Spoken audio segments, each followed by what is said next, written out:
سلیمان علیہ السلام کی اللہ نے بہت تعریف کی ہے کہ دنیا بھی دی ہم نے ان کو، دین بھی دیا۔ دین تو سارے پیغمبروں کو ملا، مگر سلیمان علیہ السلام کو جیسی دنیا ملی ایسی نہ ان سے پہلے کسی کو ملی نہ ان کے بعد کسی کو ملے۔ اتنی دنیا اللہ نے سلیمان علیہ السلام کو دی کہ سلیمان علیہ السلام نے اللہ سے دعا مانگی تھی، اللہ مجھے ایسی بادشاہت دے کہ میرے بعد کسی کو نہ ملے۔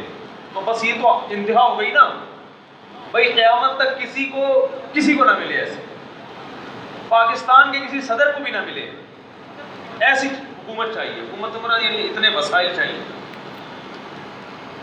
تو اللہ نے سلیمان علیہ السلام کے ماتحت ہواؤں کو کر دیا، اور سمندر کے ہیرے جواہرات جو بھی قیمتی پتھر تھے وہ جنات نکال کے لاتے تھے، جنات کو تابع بنا دیا۔ اتنی زبردست حکومت، لیکن موت کا منظر بڑا عجیب۔ میں پہلے سوچتا تھا یا اللہ تو نے سلیمان علیہ السلام کو اس طرح سے کیوں موت دی؟ لاٹھی ہاتھ میں اپنی شاہی کرسی پہ بیٹھے ہوئے ہیں اور جنات کے ذریعے تعمیرات کروا رہے ہیں عمارتوں کی، اور جنات بہت ٹینشن میں، کیونکہ جن کسی کے قابو، یہ جو عامل کہتے ہیں نا جن ہمارے قابو میں، اصل میں یہ جنات کے قابو میں ہوتے ہیں۔ جنات ان کا کان بڑھ ہوتے ہیں، اب یہ منتر پڑھ چل، اب یہ کر، جن ان کے قابو میں نہیں ہوتے۔ وہ تو سلیمان علیہ السلام کا معجزہ تھا کہ جنات کو قابو میں لے لیا انہوں نے۔ یہ کہاں سے، یہ کیا، ان میں کون سے کیوں قابو آئیں گے؟ جن بولے گا تم ہو کیا، تمہاری اوقات کیا ہے؟ جنات کوئی چھوٹی موٹی مخلوق تھوڑی ہے، عمریں لمبی ہوتی ہیں جنات کی۔ ایک آدمی گیا فلیٹ میں، کسی نے بتایا یہ خالی فلیٹ ہے، اس میں جنات موجود ہیں، نہیں جا۔ اس نے کہا کوئی جن نہیں ہوتا، وہ خالی پڑا ہوا تھا بہت عرصے سے۔ کہتے ہیں نا خالی عمارتوں میں جن بھوت آ جاتے ہیں، بہت عرصے سے خالی پڑا ہوا تھا، ان کو فنڈر بننے کا شوق تھا۔ لوگوں نے کہا بھائی نہیں جا، بھوت ہیں۔ اس نے کہا کوئی بھوت نہیں ہوتا۔ گیا، دروازہ نوک کیا، آواز آئی کون؟ کہہ رہے ہیں میں فلاں صاحب ہوں، آپ یہاں رہ رہے ہیں، میں نے سنا یہاں جنات ہیں۔ دروازہ کھولیے۔ اس نے دروازہ کھولا، عجیب سی گول گول آنکھیں۔ کہا بھائی میں نے سنا یہاں جنات ہیں۔ کہہ رہے ہیں ایسی بکواس ہے، میں تو 500 سال سے رہ رہا ہوں، مجھے تو آج تک کوئی نظر نہیں آیا۔ میں تو 500 سال سے رہ رہا ہوں، مجھے تو ابھی تک کوئی نظر نہیں۔ یہ بے ہوش، یہی چیز تھا بھائی، 500 سال سے انسان تو نہیں رہ سکتا۔ اچھا یہ عامل لوگ نا یہاں بیوقوف بناتے ہیں، ہم نے صحابی جن کو دیکھا ہے، کیونکہ جب یہ سنتے ہیں نا کہ جنات کی عمریں لمبی، تو 1400 سال پرانا جن بھی نکال کے لے آئیں گے۔ یہ الو بنانے کے علاوہ کچھ بھی نہیں۔ صحابی جن کو دیکھا ہم نے، تابعی جن کو دیکھا ہم نے، اس جن کو دیکھا جس نے حضرت علی کی صحبت اٹھائی، سب بکواس کرتے ہیں۔ تو سلیمان علیہ السلام بیٹھے ہیں، اللہ نے دیکھو اتنی طاقت اور قوت دی کہ جنات کو آپ کے تابع بنا دیا۔ قرآن کہہ رہا ہے جنات سخت ٹینشن میں محنت مزدوری کا کام کر رہے ہیں اور عمارتیں بنا رہے ہیں۔ یہ جو احرام مصر ہے، ممکن ہے حضرت سلیمان علیہ السلام کی تعمیرات۔ اتنی ٹینشن میں جنات، اور ادھر سلیمان علیہ السلام ایسے عصا ہاتھ میں لے کے بیٹھے ہوئے۔ اور قرآن کہتا ہے فلما قضینا علیہ الموت، ہم نے موت کا فیصلہ کر دیا۔ کیسے عجیب انداز ہے۔ ارے بھائی یہ تو بادشاہ ہیں، پہلے بیمار ہوتے، اپنا جانشین کسی کو بنا کے جاتے، اور ان کی تو صحت بھی ایسی کہ حدیث صحیح بخاری میں 100 بیویاں ہے۔ بھائی کمزور آدمی تو تصور سے ہی کیا ہو جائے گا، ڈپریشن میں چلا جائے گا۔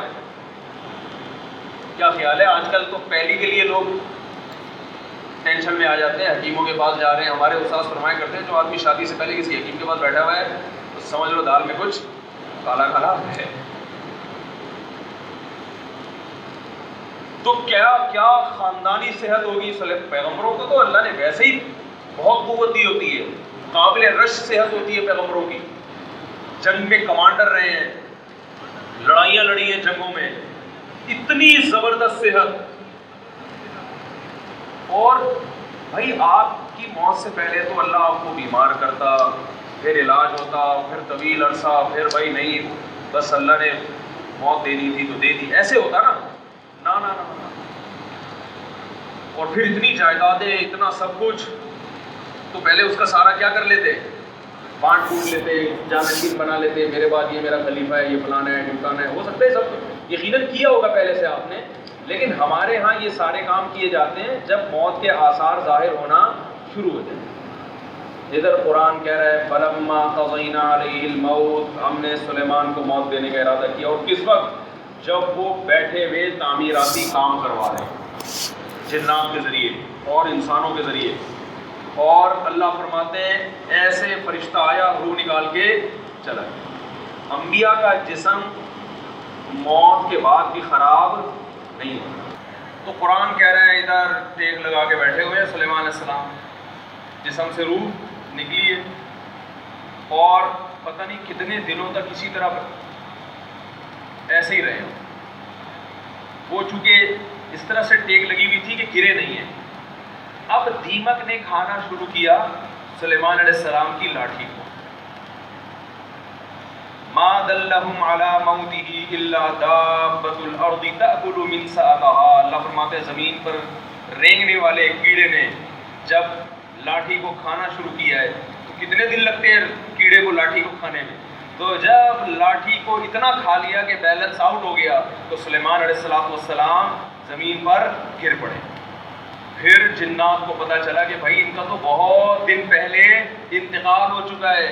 اللہ فرماتے ہیں کہ اگر جنات کو پہلے سے پتہ ہو جاتا کہ ان کی موت واقع ہو چکی ہے, ما لبثوا فی العذاب المہین, تو اتنی سخت ٹینشن میں جو انہوں نے دن گزارے اس ٹینشن میں وہ دن نہیں گزارتے. جیسے ہی جنات کو پتہ چلا کہ ان کا انتقال ہو گیا, جس نے جہاں اینٹ لگائی تھی نا وہی چھوڑ کے بھاگ گیا. ان کو پتا تھا قیامت تک کوئی عامل کا باپ بھی مجھے قابو نہیں کر سکتا. جو کنسٹرکشن کا کام جہاں تک تھا نا وہیں سے جنات نکل لیے. ورنہ سلیمان علیہ السلام 2-4 عاملوں کے ذمہ لگا کے چلے جاتے, بھائی میں کسی بھی دنیا سے جا چکا ہوں, جا سکتا ہوں, تو ان کو ذرا پکڑ کے واپس لانا, جو 2-4 اینٹیں رہ گئی وہ تو لگا دیں ہیں بھائی.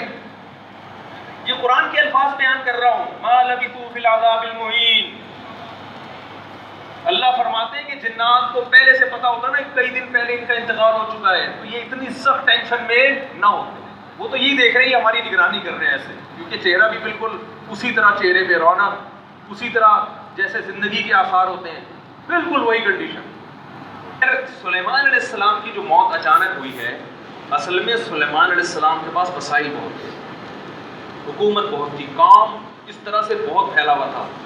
تو ان کو اس طرح سے اچانک موت دے کے اللہ نے بتا دیا کہ تم اس خوش فہمی میں نہ رہو کہ تمہاری بچیوں کی ابھی شادی نہیں ہوئی ہے تو پہلے ان کی شادیاں ہو جائیں گی, بچے اپنے پاؤں پہ کھڑے ہو جائیں گے, ابھی تو تم نے کمیٹی ڈالی ہے وہ نکلے گی, پھر تم کمرشل پلاٹ خریدو گے ہے بھائی. اور ابھی تو یوں ہے, ابھی تو میں بہت صحت مند ہوں, میں نے اپنی رپورٹیں سارے ٹیسٹ کروائے, ایک دم اوکے کی رپورٹ ہے, ڈاکٹر نے کہا تو 50 سال سے پہلے مرنے والا نہیں ہے, اور بالکل فٹ فاٹ, اور نہ کوئی ڈپریشن, اور بالکل, اور ابھی میرا زندہ رہنا بہت ضروری ہے, کیونکہ میں مر گیا تو کمپنی کا کیا ہوگا, بچیوں کا کیا ہوگا, بیوی کا کیا ہوگا, اور میرے والدین کا کیا ہوگا. تو اللہ نے بتایا تم کس کھیت کی مولی ہو بھائی, اتنے بڑے پیغمبر اور اتنے وسائل کہ تم ان وسائل کا تصور نہیں کر سکتے. میں نے جب ارادہ کیا تو ان سے مشورہ نہیں لیا, بیٹھے بیٹھے موت دے دیے, سارے کام ادھورے, سارے پروجیکٹ, وہ جو اینٹ جہاں رہ گئی تھی نا آخری, جن کو چھوڑ کے بھی بھاگا ہے. تو تمہارے پروجیکٹ کی کیا حیثیت ہے, تم کس کھیت کی مولی ہو بھائی.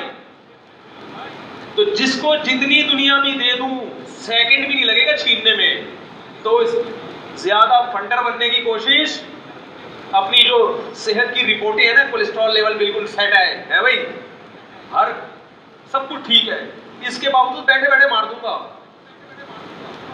ہمارے یہاں بہاریوں میں مشہور ہے کہ جب موت آتی ہے نا, اونٹ پہ بیٹھے ہوئے آدمی کو کتا کاٹ لیتا ہے, جو نہ کٹے آری سے کہتے ہیں نا, بولتے بہاری سے. تو ان باتوں کی وجہ سے تو کہتے ہیں لوگ, ویسے بہت اچھے لوگ ہوتے ہیں, کوئی ناراض نہ ہو جاؤ بھائی, لیکن باتیں بہرحال بہت ٹائٹ کرتے ہیں. جو نہ کٹے آری سے کہتے ہیں وہ کٹے. تو اونٹ میں بیٹھے ہوئے آدمی کو کیا کاٹ لیتا ہے. ہمارے بہاری دوست تھے, ابھی بھی ہیں, تھے کیا, بیان بھی سنتے ہوں گے انشاءاللہ. وہ ایک کہتے تھے مفتی صاحب جب شامت آتی ہے تو اونٹ میں بیٹھے ہوئے آدمی کو, اس نے کہا یار باتیں تمہاری بڑی ٹائٹ ہے, اونٹ پہ بیٹھے ہوئے آدمی کو کیا کاٹ لیتا ہے؟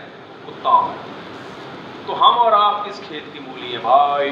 ہمارے ایک دوست تھے, بڑے مالدار بھی تھے, اور مدرسے میں ہمارے ساتھ پڑھا کرتے تھے. اکلوتے بیٹے تھے والدین کے. والدین نے ان کو عالم بنانے کے لیے سارے وسائل لگا دیے. جب عالم بن کے فارغ ہوئے, ایکسیڈنٹ میں ان کی موت واقع ہو گئی. اب یہی لوگ مجھ سے پوچھ رہے تھے, یار ان کے تو والدین کا سارا محنت ضائع ہو گئی. میں نے کہا ضائع تو نہیں ہوئی, آخرت میں ذخیرہ, لیکن کام تو نہیں ہو سکا نا جو والدین چاہتے تھے. میں نے کہا بھائی اللہ کہہ رہے ہیں ان کی موت میں کیا حکمت ہے؟ میں نے کہا ان کی موت میں یہ حکمت ہے, اللہ نے بتا دیا میں کسی کو کسی بھی وقت مار سکتا ہوں. کوئی بھی کسی بھی ٹائم پہ دنیا میں جا سکتا ہے, چاہے ملک کا بیڑا غرق ہو جائے, گھر کا بیڑا غرق ہو جائے, یا سارے کاروبار کا بیڑا غرق ہو جائے, تعلیم ادھوری رہ جائے, کچھ بھی ہو جائے, سارے پروجیکٹ کی ایسی کی تیسی ہو جائے. اس لیے اللہ کو اپنے حساب سے مت چلاؤ, اپنے آپ کو اللہ کے حساب سے چلانا شروع کر دو. موت کو اپنے حساب سے مینیج مت کرو, موت کے حساب سے خود مینیج ہو جاؤ. پہلے سے وصیتیں لکھ کے رکھو, اگر یہ اینٹ لگنے سے پہلے میں مر گیا تو کیا ہوگا, یہ اگلی اینٹ کون لگائے گا. صحیح ہے نا. Thanks for watching. Don't forget to like, comment, share and subscribe.